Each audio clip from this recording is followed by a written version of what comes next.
नमस्कार साथियों, आप सभी का स्टडी 91 के इस ऑनलाइन प्लेटफॉर्म पर मैं अमित आप सभी का हार्दिक स्वागत करता हूं। साथियों, हम सभी सीटेट जुलाई 2024 पर बात कर रहे हैं। आप सभी बहुत अच्छी चीज़ों को पढ़ रहे होंगे, सीख रहे होंगे और हम सभी जो बात कर रहे हैं वह बाल विकास पर बात कर रहे हैं।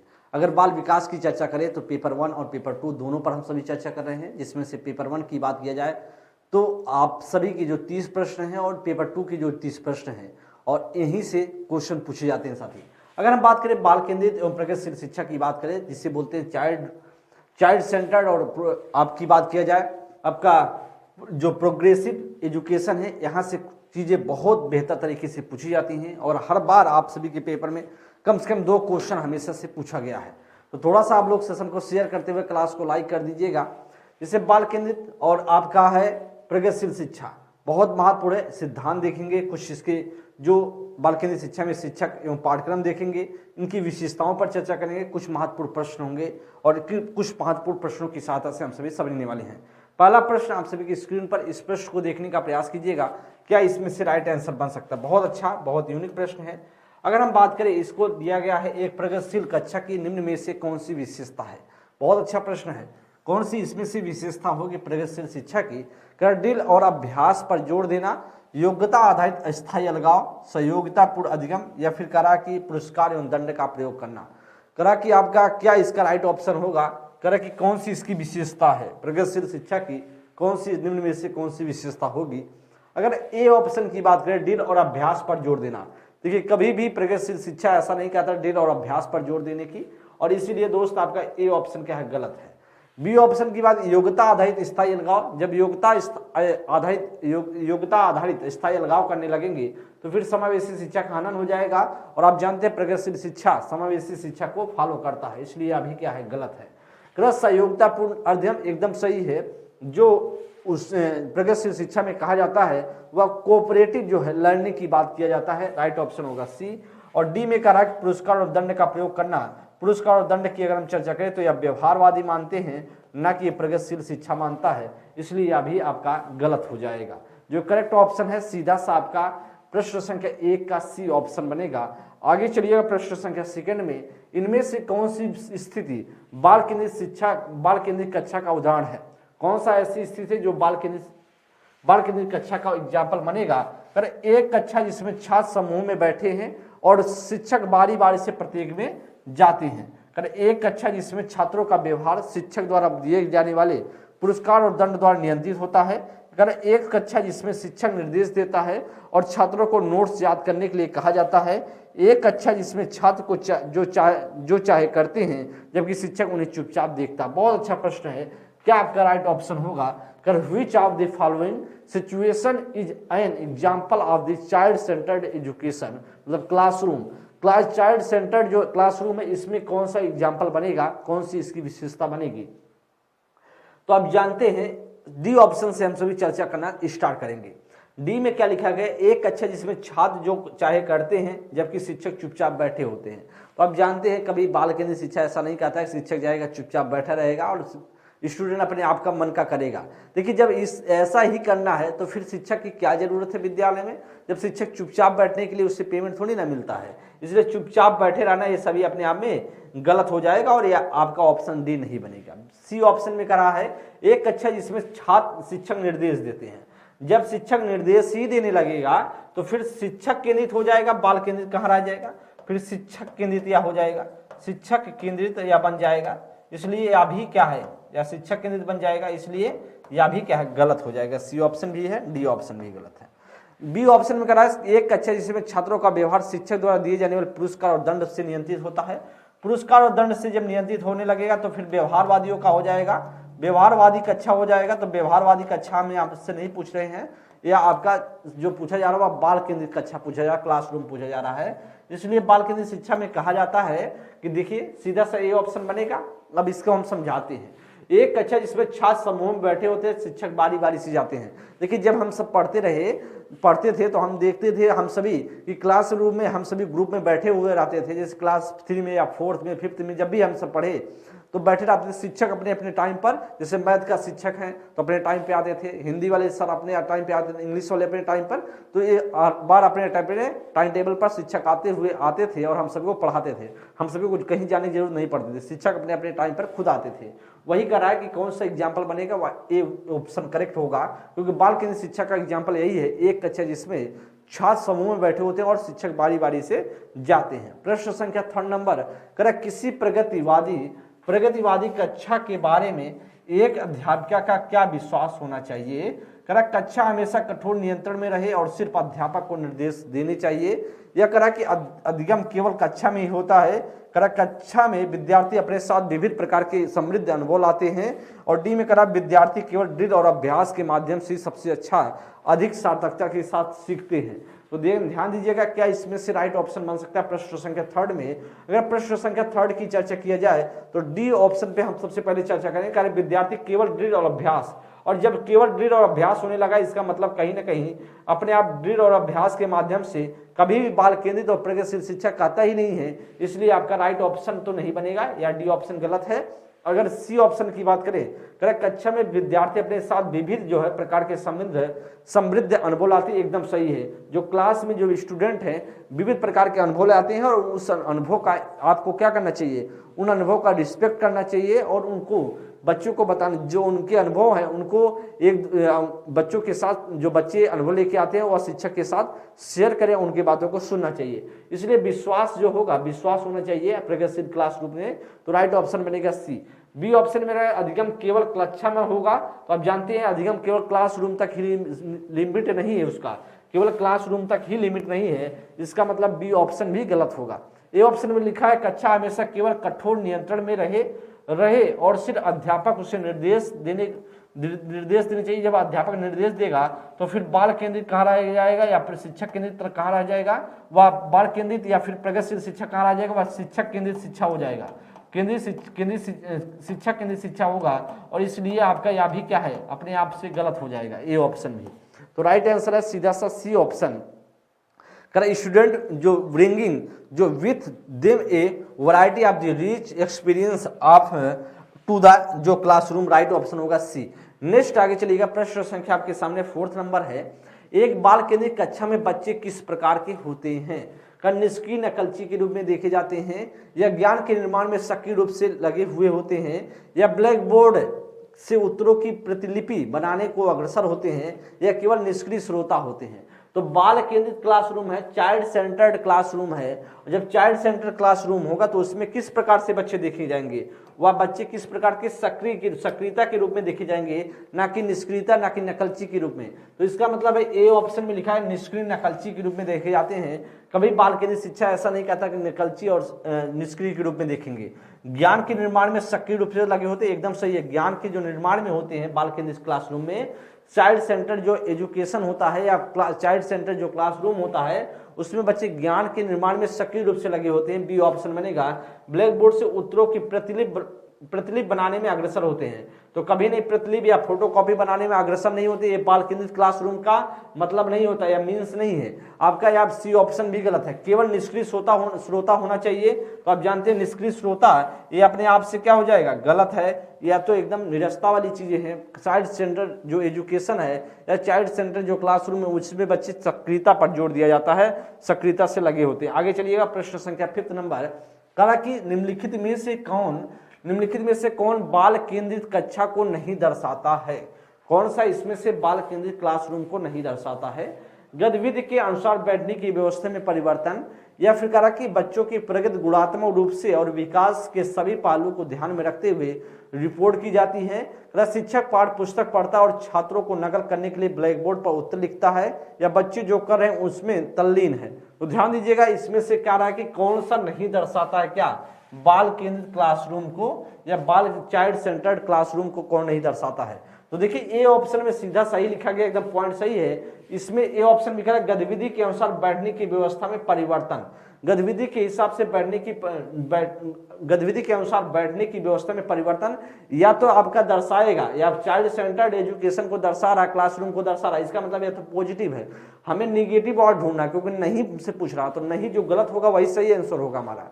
बी ऑप्शन में लिखा है बच्चों की जो प्रगति है गुणात्मक रूप से और विकास सभी पहलुओं को ध्यान में रखते हुए रिपोर्ट की जाती है, यह भी बात सही है। बी ऑप्शन भी क्या है, सही होगा।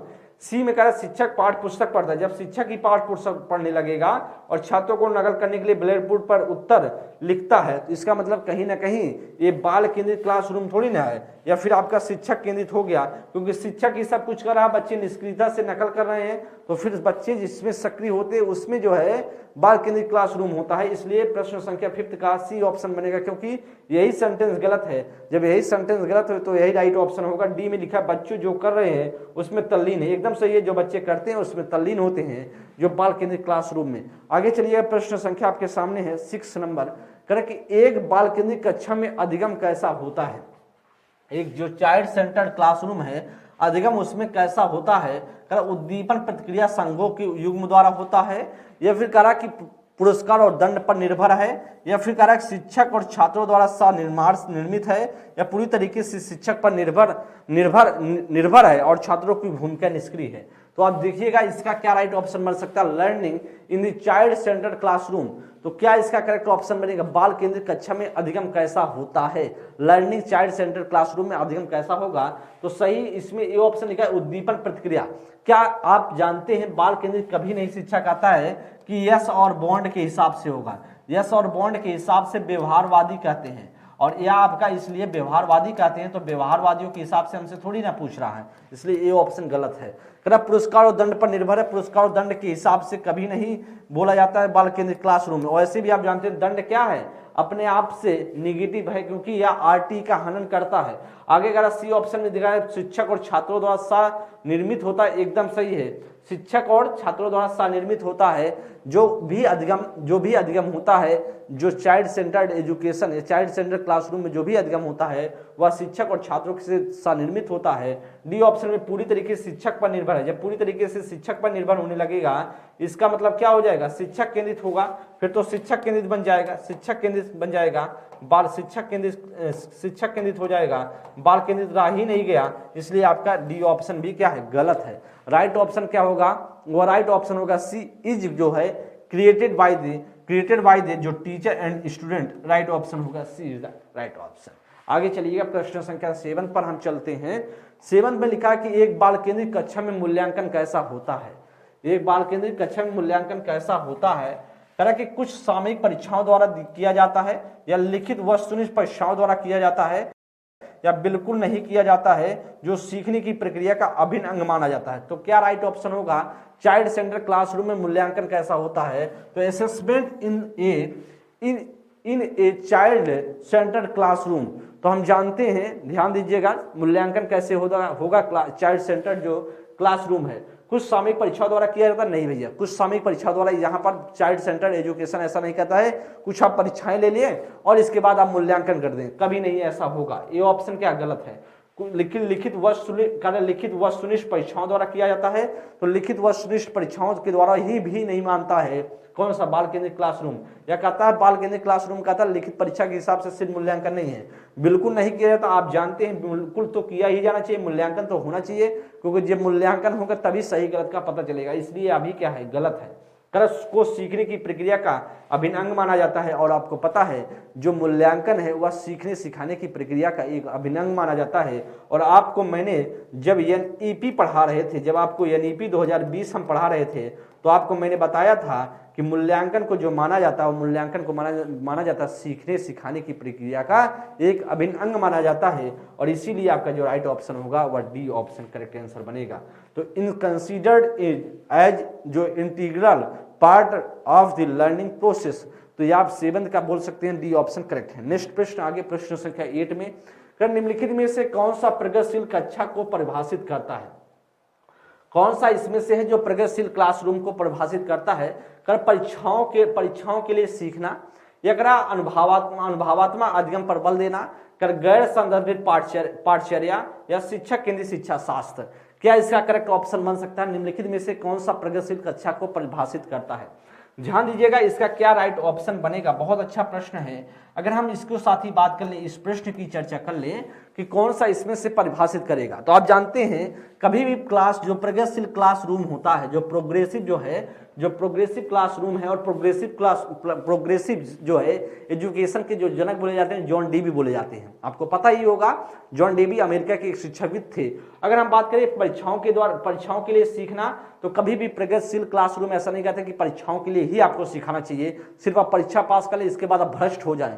आप एकदम जो एक देखिए पढ़ाई लिखाई ऐसी प्रक्रिया जो आपके जीवन भर झलकनी चाहिए, ऐसा नहीं सिर्फ आप नौकरी पा जाए बात खत्म। इसके बाद ये ऑप्शन क्या है, गलत है। अनुभवात्मक अधिगम पर देना एकदम सही है। अनुभवात्मक अधिगम क्या होता है, एक्सपेरिमेंटल जो लर्निंग है उस पर बल देना चाहिए। प्रगतिशील क्लासरूम कहता है जो भी ज्ञान दिया जाए वह एक्सपेरिमेंटल लर्निंग पर जोर दिया जाए। सी ऑप्शन में गैर संदर्भित पाठचर्या, तो आपको कहा कि जो पढ़ाया जाए वह गैर संदर्भित पाठचर्या हो, मतलब गैर हो, गैर संदर्भित हो, उसके संदर्भ से कोई मतलब ना हो। कभी ऐसा होगा जब आपको कोई ऐसी चीज पढ़ाई जाए जो आपसे संदर्भ से बाहर हो, आपको अगर ऐसी चीजें पढ़ाई जाएंगी तो फिर कभी आपके लिए हेल्पफुल बनेगा, तो इसलिए कभी नहीं हेल्पफुल बन सकता है। इसलिए प्रगतिशील क्लासरूम को परिभाषित या भी नहीं करेगा। सी ऑप्शन भी क्या है, गलत है। डी ऑप्शन में शिक्षक केंद्रित शिक्षा शास्त्र का, तो शिक्षक केंद्रित शिक्षा शास्त्र वैसे भी गलत है। जब भी बाल केंद्रित कक्षा कहता है वह जब भी कहेगा वह बाल, जब भी वह प्रगतिशील कक्षा कहेगा क्लासरूम, तो कहेगा बाल केंद्रित शिक्षा होनी चाहिए। बाल केंद्रित शिक्षा के माध्यम से शिक्षा शास्त्र का उपयोग करना चाहिए, ना कि भैया आपका शिक्षक केंद्रित शिक्षा शास्त्र। तो इसलिए आपका डी ऑप्शन भी गलत हो जाएगा। करेक्ट ऑप्शन जो बनेगा वह इन्फाइसिस ऑन द एक्सपेरिमेंटल लर्निंग। तो मैंने आपको बताया कि आपको जो जोर देना है वह जोर देना है आपको भाई, जो आपके अनुभवात्मक अधिगम है, एक्सपेरिमेंटल नॉलेज है, उस पर जोर देना है। ठीक है, नेक्स्ट प्रश्न आगे। प्रश्न संख्या 9 में करा, एक प्रगतिशील कक्षा में अधिगम कैसा होता है। अच्छा, कभी आपने सुना होगा अधिगम एक सरल प्रक्रिया है, कभी नहीं है। अच्छा, अधिगम हमेशा सरल प्रक्रिया होता ना तो सब पढ़ लेते, सब सीख लेते, लेकिन सब इस वजह से नहीं कर पाते क्योंकि अधिगम एक जटिल प्रक्रिया मानी जाती है। और आप कह सकते हैं एक सरल प्रक्रिया है, भाई एकदम सरल प्रक्रिया नहीं, गलत हो जाएगा।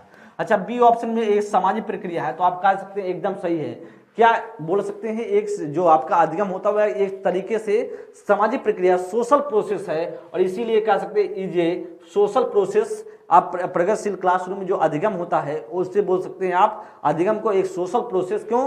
क्योंकि आप तक सिर्फ विद्यालय तक सीमित नहीं है अधिगम, विद्यालय के बाहर समाज तक सीमित है। समाज एक तरीके से आप विद्यालय में भी सीखते हैं, समाज के बाहर भी, विद्यालय से बाहर भी सीखते हैं, एक तरीके से समाज से सीखते हैं। इसलिए आपको कहा जा रहा है एक सामाजिक प्रक्रिया। केवल औपचारिक अनुदेशन है, तो हम जानते हैं औपचारिक तो सिर्फ विद्यालय तक हो जाएगा, तो सिर्फ औपचारिक नहीं है, तो आप कहेंगे औपचारिक एवं अनौपचारिक दोनों है।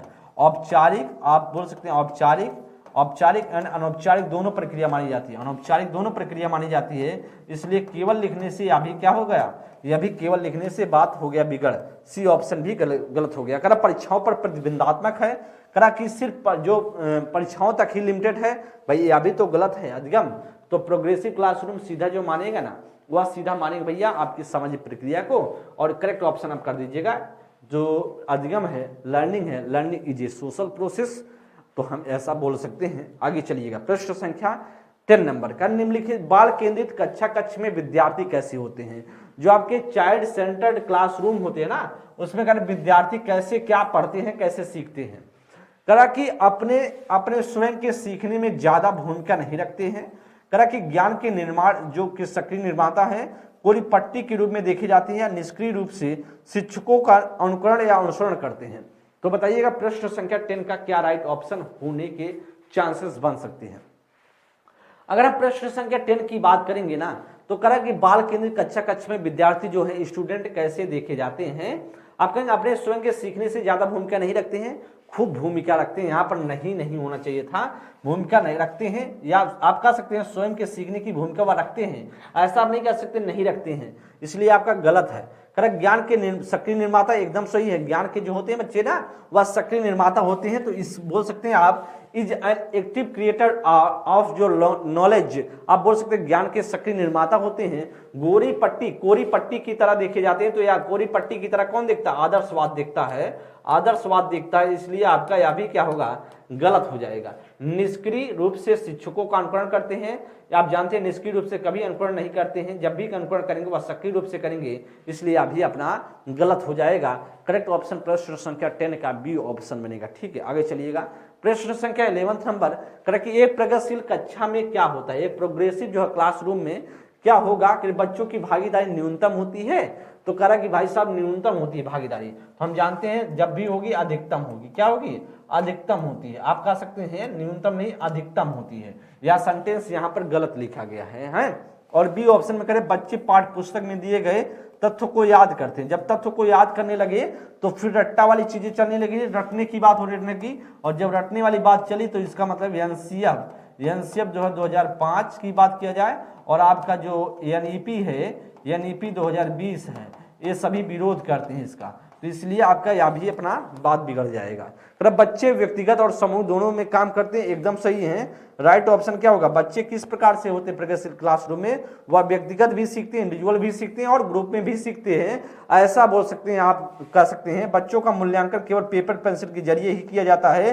तो पेपर पेंसिल के जरिए अगर आप करें कि आप जानते हैं सबसे अच्छा मूल्यांकन कैसा होता है, पेपर से भी करें और आप मौखिक भी करें, दोनों तरीके से करें। इसलिए आपने देखा होगा सबसे अच्छा मूल्यांकन बोला जाता है जो आईएएस पीसीएस का होता है, पहले आपका लिखित पेपर होगा फिर इंटरव्यू भी होता है, उससे आपको स्पष्ट रूप से पता चल पाता कि आप उस योग्य हैं कि नहीं है। इसलिए करेक्ट ऑप्शन बनेगा प्रश्न संख्या 11 का सी ऑप्शन। आगे चलिएगा प्रश्न संख्या 12 पे। 12 नंबर पे कह रहा कि निम्नलिखित में से क्या एक प्रगतिशील कक्षा की विशेषता है। कह रहा कि क्या इसमें से प्रोग्रेसिव क्लासरूम की विशेषता बनेगी। कह रहा शिक्षिका पूरी तरीके से कक्षा को नियंत्रित करती है, या क्या करा बच्चों की भागीदारी न्यूनतम है, या गतिविधियां कार्य करते समय बच्चों का मूल्यांकन किया जाता है, या समय सारणी और बैठने की व्यवस्था तय है। तो बताइएगा प्रगतिशील क्लासरूम में क्या तय होता है, क्या विशेषता है, क्या इसमें से विशेषता बन सकती है। बहुत अच्छा प्रश्न है। आगे कह रहा है ए ऑप्शन में अगर हम चर्चा करें तो कह रहा है प्रगतिशील क्लासरूम की विशेषता हमें ढूंढना है। ए ऑप्शन में शिक्षिका पूरी तरीके से कक्षा को नियंत्रित करती है। जब शिक्षिका ही पूरी तरीके से नियंत्रित करने लगेगी तो फिर तो ए ऑप्शन बाल केंद्रित ना रखा या प्रोग्रेसिव क्लासरूम ना रख करके या शिक्षक केंद्रित बन जाएगा, और शिक्षक केंद्रित का मतलब एक तानाशाही रूप हो जाएगा, और इसलिए आपका ए जो है ए ऑप्शन पहला ऑप्शन गलत हो जाएगा। बच्चों की भागीदारी न्यूनतम होती है। हम जानते हैं प्रगतिशील क्लासरूम की विशेषता है कि बच्चों की भूमिका क्या होती है, अधिकतम होती है, इसलिए आप क्या कहेंगे, यह भी बात गलत है, बी ऑप्शन भी गलत हो जाएगा। सी ऑप्शन में कह रहा गतिविधियां कार्य करते समय बच्चों का मूल्यांकन किया जाता है, एकदम सही है। जब बच्चे गतिविधियां एक्टिविटी कर रहे हैं उस समय बच्चों का करते समय हम क्या करते हैं, बच्चों का मूल्यांकन करते हैं, यही जो प्रगतिशील क्लासरूम है इसकी विशेषता है। डी ऑप्शन समय सारणी और बैठने की व्यवस्था तय होती है, तो आप जानते हैं व्यवस्था तय नहीं होती, इसमें तय नहीं होती है, किसमें प्रगतिशील क्लासरूम में व्यवस्था तय नहीं होती, इसलिए अभी बात गलत हो जाएगा क्योंकि गलत लिखा गया है। ऑप्शन संख्या सी इसका करेक्ट ऑप्शन बनेगा। ठीक है, आगे हम चलिए गए। आगे प्रश्न संख्या आपके सामने 13 नंबर करें कि प्रगतिशील शिक्षा में अधिगमकर्ता कैसा होता है। जो प्रगतिशील क्लासरूम है एजुकेशन, उसमें लर्नर कैसा होता है, लर्नर की बात करें या इससे बोल सकते हैं स्टूडेंट या विद्यार्थी कैसा होता है, स्वतंत्र होते हैं और उनमें सीखने की जिज्ञासा होती है।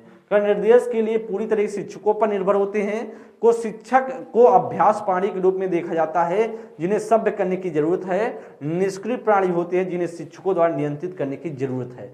देखिएगा कभी भी प्रगतिशील क्लासरूम की अगर बात करें, प्रोग्रेसिव क्लासरूम, प्रोग्रेसिव जो एजुकेशन है कभी भी ऐसा नहीं मानता है, कभी भी ऐसा नहीं मानता, किस प्रकार से अगर बात करें, कभी भी ऐसा नहीं मानता कि बच्चे निष्क्रिय होते हैं, निष्क्रिय प्राणी होते हैं। तो यहां से तो ऐसे गलत हो गया, और यहां पे लिखा है शिक्षकों द्वारा नियंत्रित करने की जरूरत है।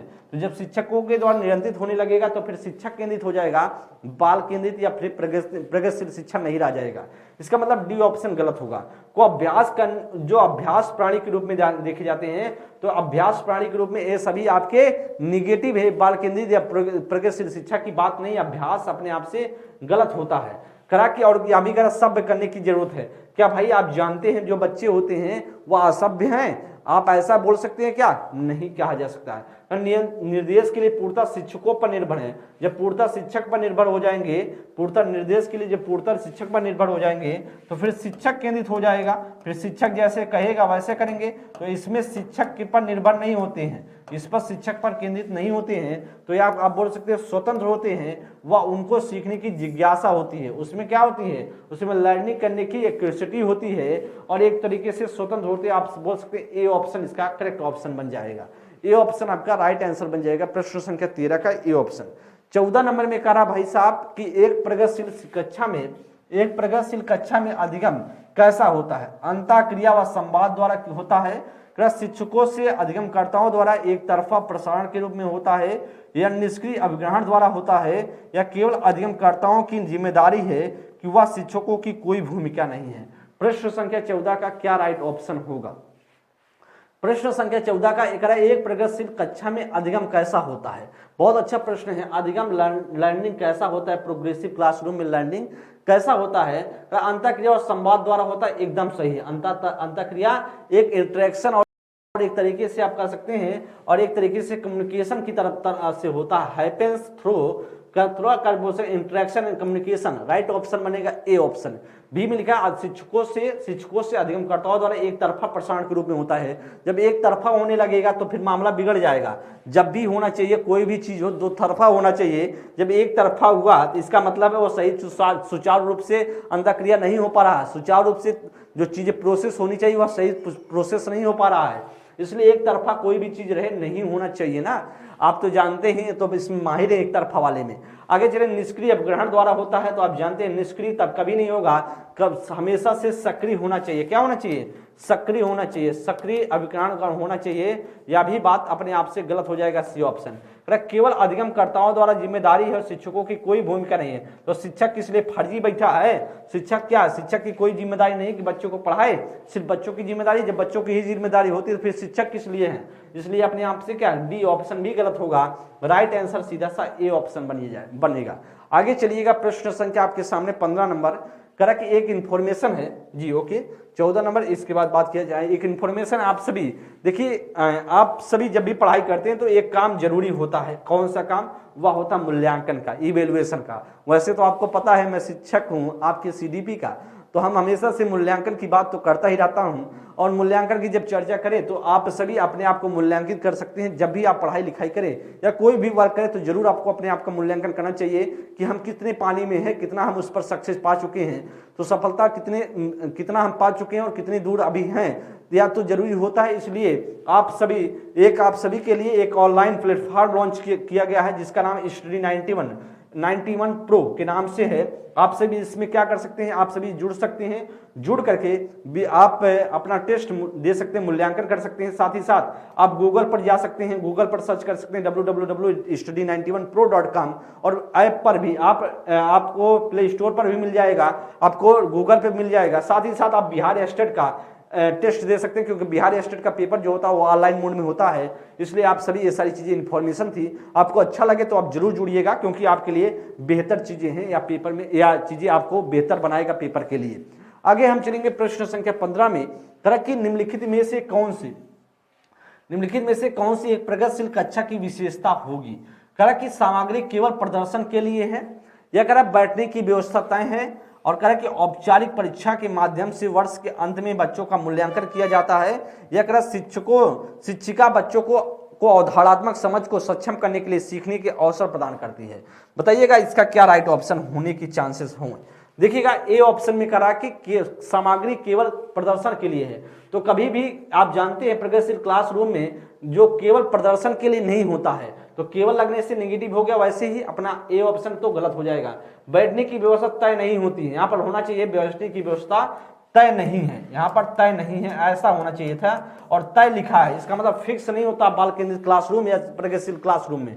इसलिए आपका बी ऑप्शन गलत है। औपचारिक परीक्षा के माध्यम से वर्ष के अंत में, हम जानते हैं वर्ष में जब भी आपको पता होगा प्रगतिशील क्लासरूम जो मूल्यांकन करता वह कैसा होना चाहिए? वह मूल्यांकन रचनात्मक होना चाहिए। कैसा? रचनात्मक होना चाहिए, फॉर्मेटिव होना चाहिए। मूल्यांकन कैसा हो? रचनात्मक होना चाहिए। इसलिए अभी क्या है करा कि वर्ष के अंत में सिर्फ आपको समेटिव की बात कर रहा है, इसलिए अभी बात गलत है। आगे बात करें यहाँ पर शिक्षिका बच्चों की अवधारणात्मक का मतलब है आप बोल सकते हैं कॉन्सेप्चुअल जो अंडरस्टैंडिंग है, सक्षम करने के लिए सीखने के अवसर देने चाहिए, उससे लर्निंग के लिए उसको अवसर मिलना चाहिए बच्चे को, और ऐसा काम हो रहा तो इसका मतलब तब प्रगतिशील क्लासरूम की विशेषता बनेगी। राइट ऑप्शन आपका डी बन जाएगा। आगे चलिएगा प्रश्न संख्या 16 नंबर पर। 16 में कह रहा प्रगतिशील शिक्षा में क्या होता है।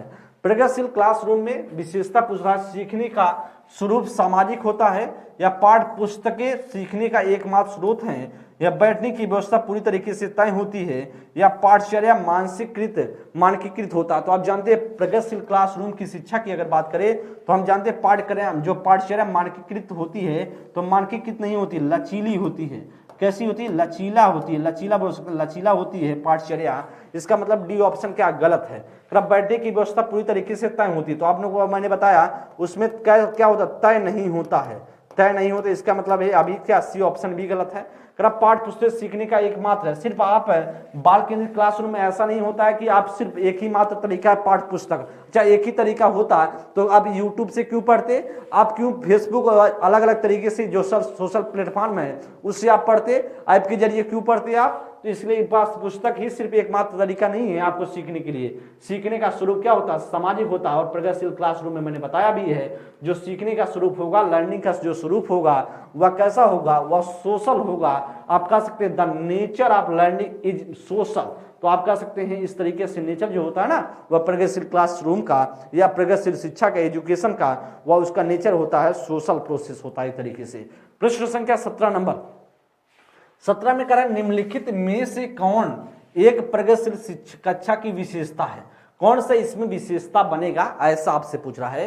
विभिन्न प्रकार की सामग्री की उपलब्धता, गतिविधियों और कार्यों का प्रावधान, प्रत्यक्ष निर्देश का पालन, रटने और प्रत्यास्मरण पर जोर देना। तो कह रहा पहला और दूसरा, कह रहा दूसरा और तीसरा चौथा, कह रहा पहला दूसरा तीसरा चौथा, और डी में कह रहा पहला दूसरा तीसरा। तो क्या इसका करेक्ट ऑप्शन बनेगा, क्या इसका राइट ऑप्शन बन सकता है निम्नलिखित में से कौन सी एक प्रगतिशील कक्षा की विशेषता होगी।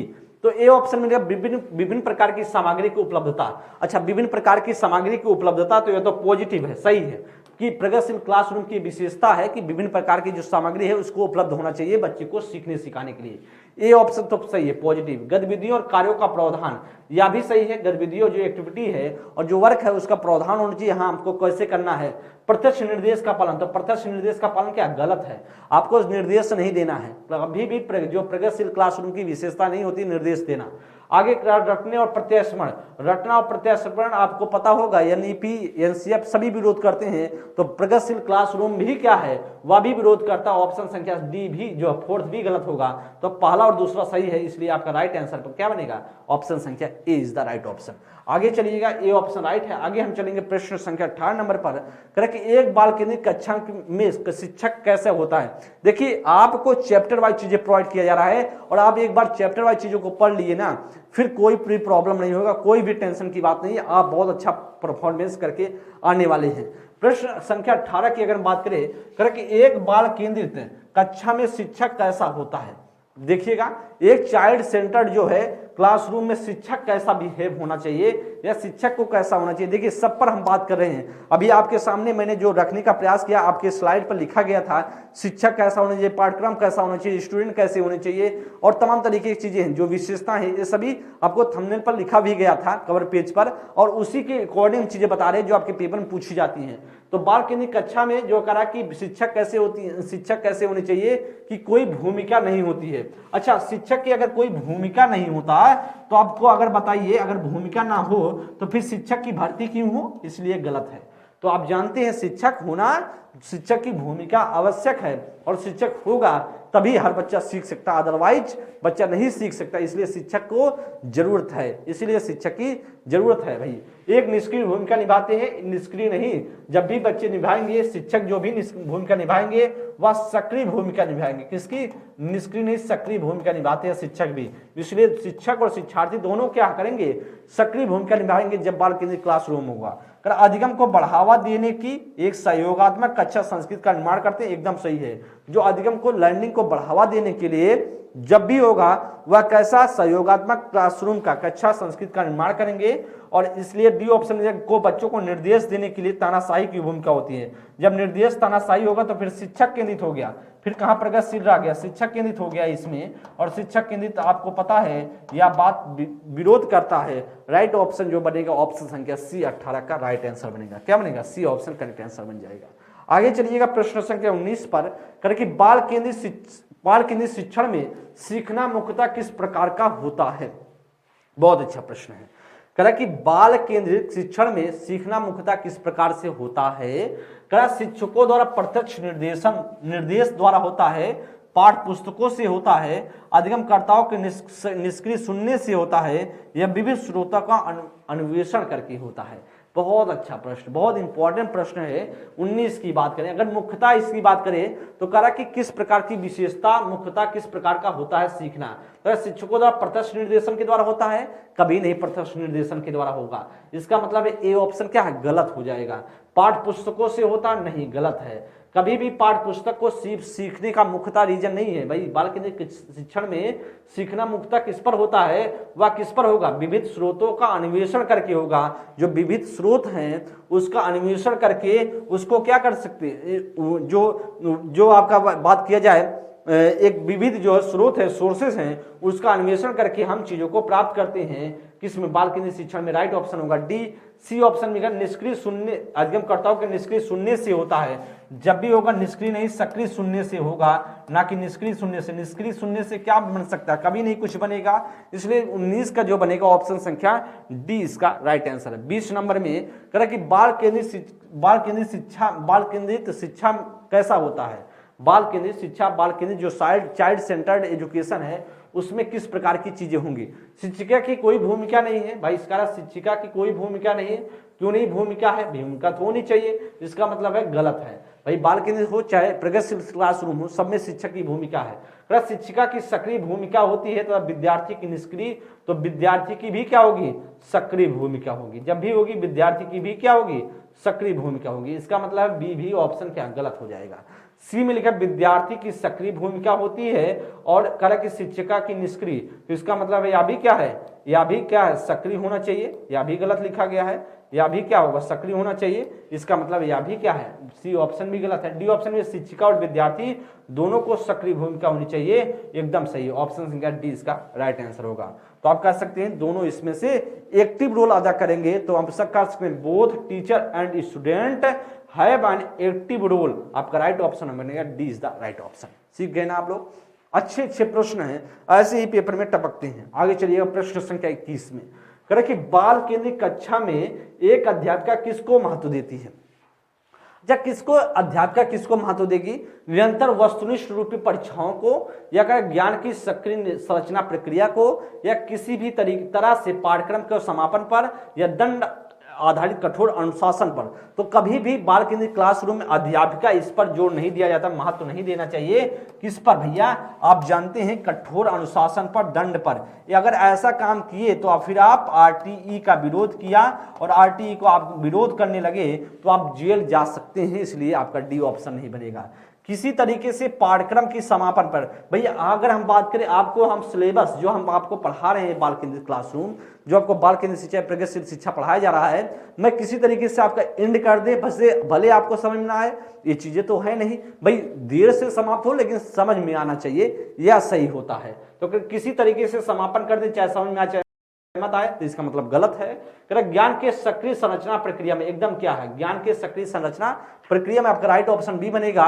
निरंतर वस्तुनिष्ठ रूपी परीक्षाओं पर, तो निरंतर वस्तुनिष्ठ रूपी परीक्षाओं का मतलब है यह गलत हो जाएगा क्योंकि परीक्षाओं पर जोर नहीं दिया जाता है। करेक्ट ऑप्शन 21 का जो बनेगा 21 का बी ऑप्शन आपका बन जाएगा। ठीक है, आगे चलिएगा प्रश्न संख्या 22 नंबर के लिए। करा कि आपके सामने इनमें से कौन सी प्रगतिशील शिक्षा की विशेषता नहीं है। इसमें आपको बताना है प्रगतिशील प्रोग्रेसिव जो है एजुकेशन की विशेषता कौन सी नहीं होगी, ऐसा आपसे प्रश्न पूछ रहा है। सतत और व्यापक मूल्यांकन पर बल देना, रटकर याद करने पर बल देना, सहयोगी शिक्षण पर बल देना, जीवन पर्यंत शिक्षा को प्रोत्साहन देना। तो या तो विशेषता है जीवन पर्यंत शिक्षा को प्रोत्साहन देना, या तो पॉजिटिव है, सही है। हमको ढूंढना है निगेटिव। सी ऑप्शन में सहयोगी शिक्षण पर बल देना, ठीक है, सहयोगी शिक्षण पर बल देना चाहिए। रट कर याद करने पर बल देना और रट कर याद करने पर बल देना ही क्या है, गलत है। और जब गलत है तो यही ऑप्शन अपना राइट आंसर बनेगा, यही आपका अपना राइट ऑप्शन, क्योंकि गलत ही हमसे पूछ रहा था। सतत और व्यापक मूल्यांकन पर बल देना तो यह भी पॉजिटिव है, जो कंटिन्यूअस एंड कंप्रिहेंसिव इवैल्यूएशन पर बल देना चाहिए। 22 का राइट ऑप्शन बनेगा, B is the right option. आगे चलेंगे हम प्रश्न संख्या 23 की। प्रश्न संख्या 23 की, एक प्रगतिशील शिक्षिका को अपनी कक्षा में किस प्रकार का रवैया अपनाना चाहिए। तो आप बताइएगा, प्रगतिशील जो शिक्षिका हैं, जो प्रोग्रेसिव जो है टीचर हैं, उसमें किस प्रकार का जो है रवैया उनको अपनाना चाहिए था। सहानुभूति, नियंत्रण और प्रवाह का, सहानुभूति, नियंत्रण और अनुशासन का, सहानुभूति, वास्तविकता और प्रवाह का, सहानुभूति, वास्तविकता और नियंत्रण का। बहुत अच्छा प्रश्न है, इस प्रश्न में आप फंसने वाले हैं। क्या बताएंगे आप सभी, क्या इसका राइट ऑप्शन बनेगा प्रश्न संख्या 23 का। अगर प्रश्न संख्या 23 की चर्चा करेंगे ना भैया, तो ध्यान दीजिएगा, 23 में करा है कौन सा रवैया अपनाना चाहिए। अब देखिए कैसे हम कट करते चलेंगे। ये ऑप्शन में सहानुभूति तो होना चाहिए, नियंत्रण नहीं होना चाहिए। नियंत्रण कभी नहीं, जब नियंत्रण में लिए आप तो इसका मतलब है बाल केंद्रित या प्रगतिशील शिक्षा का हनन हुआ। नियंत्रण में नहीं लेना है, अपने आप से बच्चा नियंत्रण में चला जाए, परवाह कर सकते हैं, इसलिए आपका ए ऑप्शन गलत होगा। जहां जहां नियंत्रण में गलत होगा। समानुभूति तो सही है, नियंत्रण अपने आप से क्या गलत कर दिया, अनुशासन भी क्या कर दिया, गलत कर दिया, इसका मतलब है बी ऑप्शन भी गलत हो जाएगा। सहानुभूति, वास्तविकता और प्रवाह एकदम सही है। सहानुभूति होना चाहिए, वास्तविकता पर आना चाहिए शिक्षिका को, और प्रवाह करना चाहिए बच्चों का कि बच्चे सीख रहा है कि नहीं सीख रहा है, क्या बच्चे में दिक्कत है, कहां पर सुधार करना है, सही है। सहानुभूति, वास्तविकता और नियंत्रण, यहां भी क्या आ गया, नियंत्रण आ गया, इस वजह से अभी डी ऑप्शन अपने आप से गलत हो जाएगा। कैसे ऑप्शन कट हो रहा है इससे आप लोग देखते चलिएगा। प्रश्न संख्या 23 का सी ऑप्शन। आगे 24 नंबर में हम कर रहे हैं बात बाल केंद्रित कक्षा का सृजन द्वारा किया जा सकता है। बाल केंद्रित कक्षा का सृजन द्वारा किसके द्वारा किया जा सकता है, कहा कि विद्यार्थियों को उनके निष्पादन के बारे में समय पर पुष्टि दे करके, विद्यार्थियों को प्रश्न पूछने से हतोत्साहित और निष्क्रिय रख करके, या बारंबार परीक्षा लेकर और शिक्षार्थियों को बीच बीच में भय की व्यवस्था बना करके, या कर विद्यार्थियों में प्रतिस्पर्धा प्रोत्साहित करके। तो बताइएगा इसका क्या राइट ऑप्शन हो सकता है। बहुत अच्छा प्रश्न है। अगर हम बात करें, इसको ध्यान दीजिएगा, प्रश्न ऑप्शन संख्या डी की बात करें, कर विद्यार्थियों को प्रतिस्पर्धा, अच्छा प्रतिस्पर्धा कंपटीशन कभी भी बच्चों के बीच नहीं करना है। कंपटीशन आपने किया तो बाल केंद्रित क्लासरूम या शिक्षा या बाल केंद्रित क्लासरूम का हनन हुआ, इसका मतलब डी ऑप्शन क्या गलत है। करा कि बारंबार परीक्षा लेकर, परीक्षा करा बार बार परीक्षा लीजिए, परीक्षा तो हमेशा से हमने बताया है या निगेटिव हो जाएगा, और साथ ही साथ कर भय की अवस्था बना दीजिए। परीक्षा इतना लीजिए कि भय की अवस्था हो जाए, और जब इतना परीक्षा ले लेंगे और भय की अवस्था बना देंगे तो बच्चा सीख ही नहीं सकता, क्योंकि उससे डर हमेशा से लगा रहेगा। बी ऑप्शन में विद्यार्थियों को प्रश्न पूछने से हतोत्साहित करके, जब कभी भी प्रश्न पूछने से हतोत्साहित करेंगे और निष्क्रिय रखकर चीजें करेंगे तो इसका मतलब बच्चे को सिखा नहीं रहे हैं, आपको गलत आप कर रहे हैं बच्चे के साथ। विद्यार्थियों को उनके निष्पादन के बारे में समय पर पुष्टि देकर के, प्रतिपुष्टि देकर, एकदम सही है। जहां जहां बच्चे में दिक्कत हो रही है उसे समय समय पर सुधारते हुए, प्रतिपुष्टि देते हुए, फीडबैक देते हुए बच्चों को आगे बढ़ाना है। तो इसलिए प्रश्न संख्या 24 का ए ऑप्शन बनेगा। आगे चलिएगा, प्रश्न संख्या 25। एक बाल केंद्रित शिक्षा में, एक बाल केंद्रित कक्षा में क्या होना चाहिए। बहुत से संसाधनों का प्रावधान होना चाहिए, लचीली समूहीकरण होना चाहिए, पाठ पुस्तक ज्ञान का एकमात्र आधार है, और करा कि छात्रों का सक्रिय सहभागिता, करा कि एक संरचित पाठ्यक्रम और योगात्मक आकलन। तो आप जानते हैं इसमें से बहुत से संसाधनों का प्रावधान तो होना चाहिए बाल केंद्रित क्लासरूम में, ए ऑप्शन तो सही है। बी ऑप्शन लचीला समूहीकरण भी होना चाहिए, आपको बताया था मैंने, जो फ्लेक्सिबल ग्रुपिंग होनी चाहिए, फ्लेक्सिबल जो ग्रुपिंग हो, या तो बात सही है, बाल केंद्रित क्लासरूम की विशेषता है। पाठ पुस्तक एकमात्र आधार है सिर्फ सीखने का, या तो बात गलत है, आपका थर्ड क्या गलत हो जाएगा। छात्रों का सक्रिय सहभागिता एकदम सही है, छात्रों का सक्रिय सहभागिता है। कर एक संरचित पाठ्यक्रम और योगात्मक आकलन, तो कभी भी योगात्मक आकलन की बात नहीं किया जाएगा, जब भी होगा बाल केंद्रित में रचनात्मक आकलन। अभी हमने आपको बताया था रचनात्मक आकलन होगा, और एक संरचित नहीं होगा, ठीक है, एक संरचित नहीं होगा, इसका मतलब यह भी गलत है। तो पहला दूसरा चौथा, पहला दूसरा चौथा कहां है, पहला दूसरा चौथा, तो राइट ऑप्शन हमारा पहला दूसरा चौथा ऑप्शन संख्या ए में है, करेक्ट ऑप्शन ए ऑप्शन बन जाएगा। देख रहे होंगे आप, सीख रहे होंगे कैसे क्वेश्चन आपके पेपर में पूछे गए हैं और कैसे आने की संभावना रहेंगी। ठीक है, आगे हम चलेंगे प्रश्न संख्या 25 को, कैसे ऑप्शन को कट करके आपको देखना है। चलिए आगे चलिएगा, प्रश्न संख्या 26। कह रहा एक प्रगतिशील कक्षा में क्या होता है, कैसे चीजें चलेंगी। कह रहा कि शिक्षक पाठ पुस्तक केंद्रित, कह रहा शिक्षण पाठ पुस्तक केंद्रित होता है। तो आप जानते हैं शिक्षण जो पाठ पुस्तक केंद्रित नहीं होता है, वह पाठ पुस्तक केंद्रित नहीं होता है। शिक्षण कैसा होगा, बाल केंद्रित शिक्षण होता है, बाल केंद्रित होता है। क्या वो शिक्षण कैसा होगा, बाल केंद्रित होता है, इसका मतलब गलत होगा। योगात्मक परीक्षा पर बल देना, तो हमने बताया था रचनात्मक परीक्षा पर देना चाहिए, रचनात्मक परीक्षा पर बल देना चाहिए, इसका मतलब है यह भी क्या होगा, अपने आप से बी ऑप्शन भी गलत है। विद्यार्थी अध्ययन में सक्रिय भूमिका निभाते हैं, एकदम सही है। विद्यार्थी जो अध्ययन स्टडी में जो सक्रिय भूमिका निभाते हैं, एक्टिव मोड में होते हैं। अध्यापक दंड और पुरस्कार द्वारा शिक्षण का छात्रों को शिक्षण को दिशा देता है। तो जब शिक्षक दंड द्वारा देगा तो आप जानते हैं आरटी का हनन हो जाएगा, और आरटी का हनन करना शिक्षक जाएगा जेल। तो इसलिए प्रश्न संख्या 26 का क्या बनेगा, ऑप्शन संख्या सी इज द राइट ऑप्शन। प्रश्न संख्या 26 का सी ऑप्शन बन जाएगा। आगे चलिएगा प्रश्न संख्या 27 नंबर, करें कि प्रगतिशील शिक्षण के विषय में कौन सा विकल्प सही है।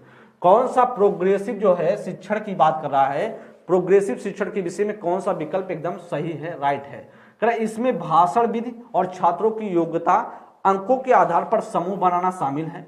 करा कि इसमें वैयक्तिक शिक्षण वर्षांत परीक्षा और अंक आधारित है, अंक आधार पर छात्रों को रैंक देना शामिल है। या फिर आपका करा कि इसमें प्रयोगात्मक शिक्षण तथा विविध विधियों का मूल्यांकन आकलन शामिल है। या इसमें करा अभिक्रमित अन्वेषण प्रोत्साहन करके दंड और पुरस्कार को सम्मिलित करते हैं। तो ध्यान दीजिएगा क्या इसका राइट ऑप्शन बनेगा। बहुत अच्छा प्रश्न है।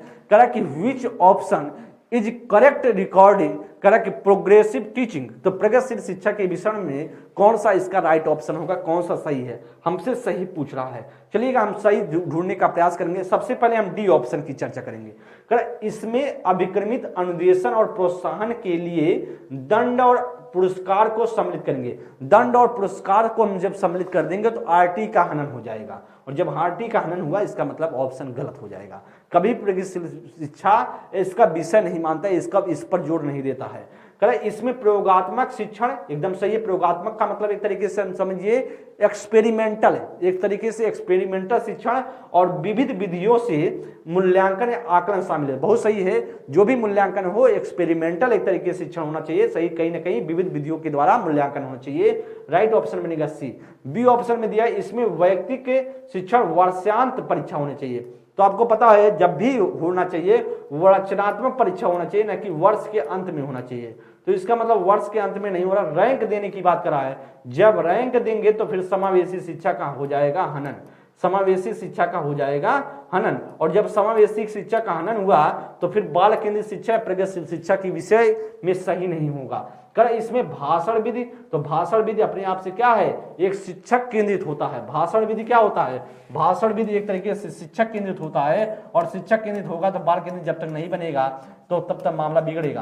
तो भाषण को हम जान सकते हैं जैसे एक भाषण देगा और सब क्या सुनते हैं। और करा योग्यता अंकों के आधार पर समूह बना, तो जब अंक के आधार पर बनाएंगे तो फिर तो क्या हो जाएगा, तब आप ग्रुप में चेंज करने लगे, समावेशी शिक्षा नहीं रह गया फिर।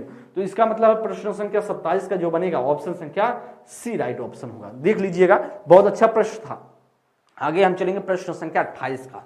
28 में कह बाल केंद्रित, कह कि बाल केंद्रित शिक्षण शास्त्र की बुनियादी मान्यता क्या है। बुनियादी मान्यता क्या है, विद्यार्थियों को अधिगम के प्रति प्रोत्साहित करने का सर्वोत्तम तरीका इनाम और दंड इस्तेमाल करना है। तो हमने आपको बताया क्या बच्चे को अध्ययन के प्रति हम प्रोत्साहित कर सिर्फ इसी वजह से कर सकते हैं। अच्छा, विद्यार्थियों को सिर्फ एक ही तरीका है मोटिवेट करने के लिए, इनाम और दंड दे, इसका मतलब है या एक तरीका नहीं है। सिर्फ अगर बच्चे इनाम आप देंगे, जब बच्चा इनाम नहीं पाएगा या आप कोई चीज उसको लालच नहीं देंगे तो बच्चा फिर तो सीखना बंद कर देगा, तो फिर इसका कोई मतलब नहीं रह गया।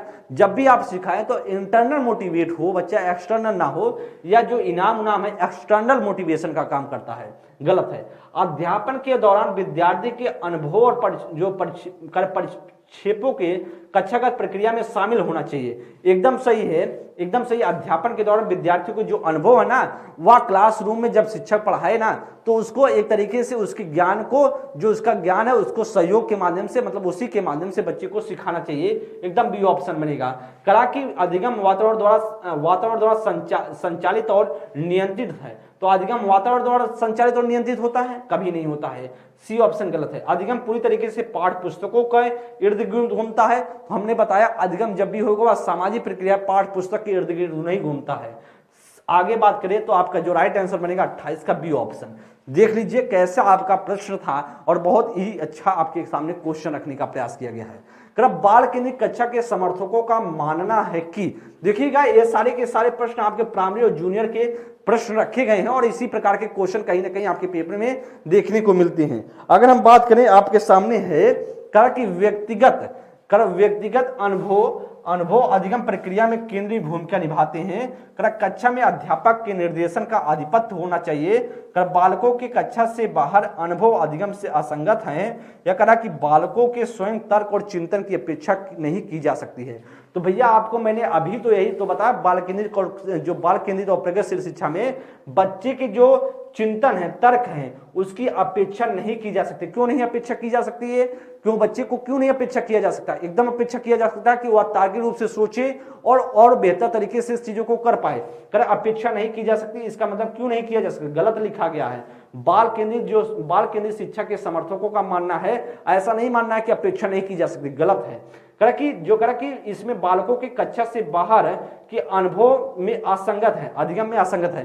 तो हमने बताया था कि जो क्लास से बाहर का ज्ञान है वह ज्ञान असंगत होता अधिगम में। तो हमने आपको बताया जब भी अधिगम होता वह सामाजिक प्रक्रिया है, तो फिर असंगत कैसे हो जाएगा? इसका मतलब सी ऑप्शन क्या है? गलत है। बी ऑप्शन मिल गया, कक्षा में अधिगम अध्यापक के निर्देशन का आधिपत्य होना चाहिए। जब निर्देशन का आधिपत्य हो गया शिक्षक के, तो फिर या तो शिक्षक केंद्रित हो गया, फिर तो शिक्षक केंद्रित बन गया, और शिक्षक केंद्रित जब होगा इसका मतलब है शिक्षक केंद्रित होगा तो फिर भी आपका बाल केंद्रित कहाँ आ गया? इसका मतलब यह भी बी ऑप्शन गलत है। तो व्यक्तिगत अनुभव और अधिगम प्रक्रिया में केंद्रीय भूमिका निभाता, ऑप्शन संख्या आपका ए बनेगा। 29 का ए ऑप्शन आपका करेक्ट आंसर बन जाएगा। ठीक है, आगे चलिएगा। प्रश्न संख्या आज का अंतिम प्रश्न होगा, प्रगतिशील शिक्षा में पाठचर्या के उद्देश्य को क्या महत्व देते हैं? रटंत स्मृति को महत्व देंगे, या सत्ता के प्रति अनुकूलता को, या आलोचनात्मक चिंतन को, या प्रत्यास्पण और सतत अभ्यास को? तो प्रत्यास्पण और सतत अभ्यास को कभी भी महत्व नहीं दिया जाता है, सत्ता के प्रति अनुकूलता को नहीं दिया जाता, आलोचनात्मक चिंतन को, जिसे हम बोलते हैं क्रिटिकल थिंकिंग को महत्व दिया जाए। किसको? जब भी होगा, जब भी आप देखते हैं प्रगतिशील क्लासरूम में जो भी हम महत्व देंगे वह उद्देश्य से अगर बात किया जाए तो आलोचनात्मक चिंतन को महत्व देंगे। इसका रटंत पद्धति, रटंत वाली चीजें, रूट जो है मेमोरी को भी हम इसको फॉलो नहीं करेंगे, ना बी को, ना सी, ना बी को, ना ए को, ना डी को। राइट ऑप्शन जब भी होगा वह क्रिटिकल थिंकिंग को हम महत्व देंगे, बढ़ावा देंगे। पाठचर्या ऐसी होनी चाहिए जो प्रगतिशील शिक्षा में पाठचर्या के उद्देश्य उद्देश्य कैसा होना चाहिए? आलोचनात्मक चिंतन होना चाहिए, बच्चे में क्रिटिकल थिंकिंग को बढ़ावा दे, बच्चे में जो तार्किक चिंतन को बढ़ावा देने वाला होना चाहिए पाठ्यक्रम। इस प्रकार से अगर हम साथ ही बात करें तो आप सभी के सामने 30 प्रश्न रखने का प्रयास किया गया है। बाल केंद्रित और प्रगतिशील शिक्षा से संबंधित जितने भी क्वेश्चन अच्छे बनाए जा सकते थे, हमने चैप्टर वाइज चीजों को मेंटेन करने की कोशिश किया है कि कहां से क्वेश्चन आपसे पूछे जाते हैं। पहले हम आपको चैप्टर वाइज चीजों को पढ़ा देंगे, फिर आपको मिसलेनियस क्वेश्चन लाएंगे, फिर आप धीरे धीरे हमारे साथ अगर चलते चलेंगे तो एक दिन ऐसा होगा कि आप 30 में 30 क्वेश्चन करने के लायक बन जाएंगे। जैसा भी सेशन लगा हो और आप जरूर बताने का प्रयास कीजिएगा। सभी साथियों को तहे दिल से शुक्रिया। Thank you so much. आप सभी अच्छे से पढ़ते रहें। Thank you so much.